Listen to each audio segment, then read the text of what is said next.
Hello boys and girls, and welcome to another episode of Man Gusto Garage. As mentioned in the last episode, the front of the Taunus. We're back on the Taunus again today, obviously if you hadn't noticed. And amazing how the colour changes in different lights. There you go.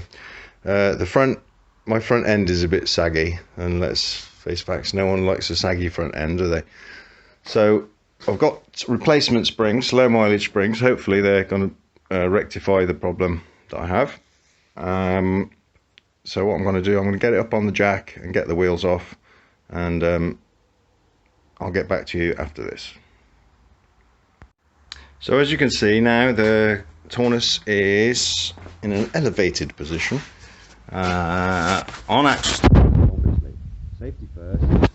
If you knew my history, you probably wouldn't say that, but so this is the setup: double wishbone, all this stuff, and these and that, and yeah, a little bit different to the old Capri Mc Pherson struts, but you know, it kind of works. I'm a big fan of Mc Pherson struts, just to simplicity. It's just, yeah, they function, and I like the way Capri's handle. Taunuses are pretty good. A lot of people say Taunus and Cortinas handle better than Capri's. Different drive, but yeah, love them both anyway.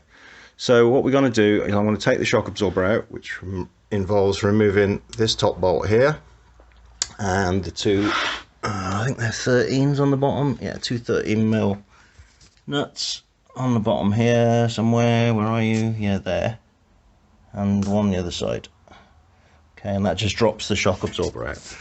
Now there's another video on changing Mark III springs, exactly the same setup, and it's probably a little bit more informative, so we're going to do more of a concise setup here. So yeah, check the shock absorber out, that one first, then drop that out, and I'll get back to you after I've done that. A little side note concerning self and safety, yeah, maybe self and safety. Never weld next to petrol or batteries. Yeah, don't do that. So as you can see, the shock absorber is now off. It's located in the center of the spring there. A bit more lighting on it now, so a bit better. But the spring is obviously still under tension. It's the lower wishbone here is connected by the ball joint. It's a strange setup. It's sort of, it works, but obviously the drugs were a lot stronger in the end of the 60s, early the 70s. So you need to take up the tension on the spring. Now you can, but it's very difficult to get normal spring compressors in there, suspension spring compressors. So you can do this in a couple of ways. You can either use the dark arts, cue the eerie music, or you can fabricate, I mean, you probably buy them on eBay or whatever, but I've fabricated this amazing device. There you go, from only the finest steel. No, loads of scrap that I pulled out of the river magnet fishing. So basically it's a spring compressor that fits on the inside of the spring. There's the workshop manager. Hello, Ken. And it would fit where the shock absorber bolts through. Lovely bit of welding there. Where the shock absorber bolts through at the top. So basically you're pulling the bottom arm up with this section to compress the spring, and then after that you remove the pivot bolt here.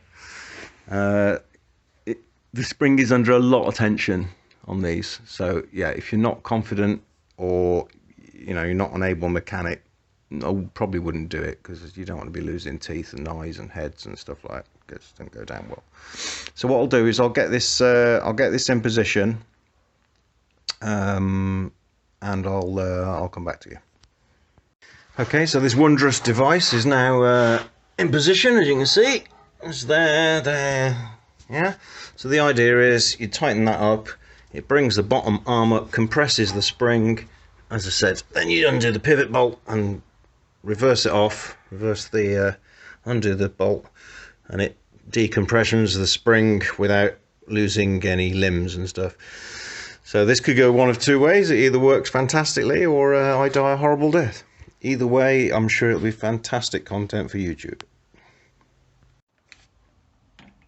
Still screwing. So, tightened up. It's started to lift the bottom arm. Started to lift the bottom arm upwards. Yes, that's good. So bottom bolt out now, and see if it works. Okay, so the bottom bolt is out. No serious injuries or anything. I should have mentioned this before. You've got this torsion bar here, which goes down to the anti-roll bar link weird setup thingy, and then you've got two 19mm bolts that go through the bottom. Now I'm going to have to take those out, obviously, otherwise it's going to stop the bottom arm from dropping, so I'll just take those out and I'll come back. Okay, both torsion bar bolts are out. The torch has just run out of battery as well, so it's a bit dark. But all I've got to do now is undo the bolt on the magical device, and hopefully that'll drop everything down so I can get the spring out. So here we go. Let me see if I can do this and film it at the same time. The problem is I've got a nut that I need to keep hold of here, but that might work. Let me see what I can do. So we've got the spanner on the top nut for the device. Get off! Damn it! Right, is that the right size? 22, lovely, yeah. Okay, so let's see if it actually drops down or it all explodes and I die. Come on, play nice, thank you. Okay, well, I'm going to do the first bit by hand.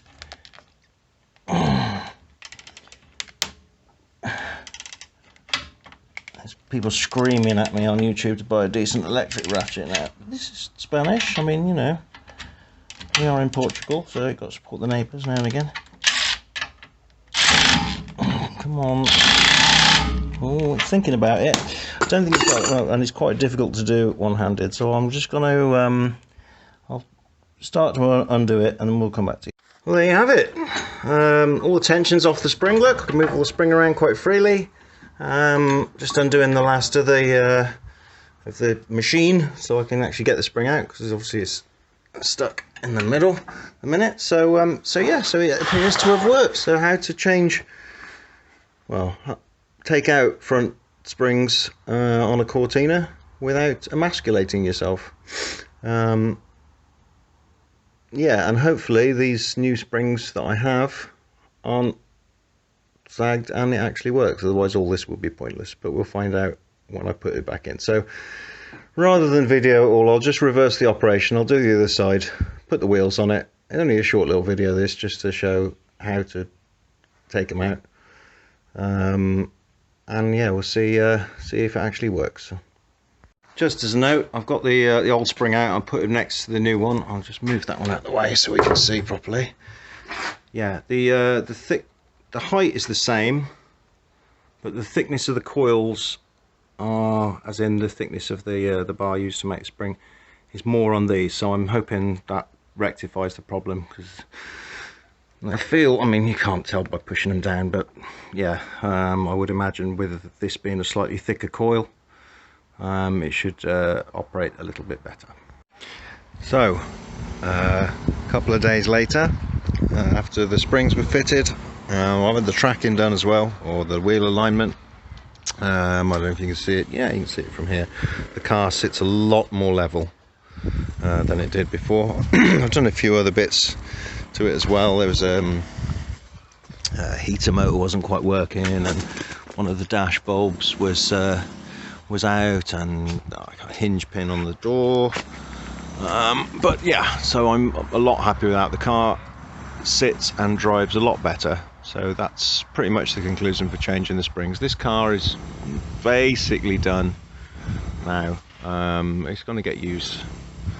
And the good thing about Portugal is where I live is that you can use it pretty much all year, because here we are on the 3rd of February, blazing hot sunshine. It's about 25 degrees.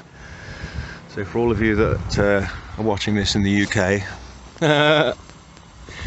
so until the next episode of Mangusto Garage, this is the Green Taunus signing out.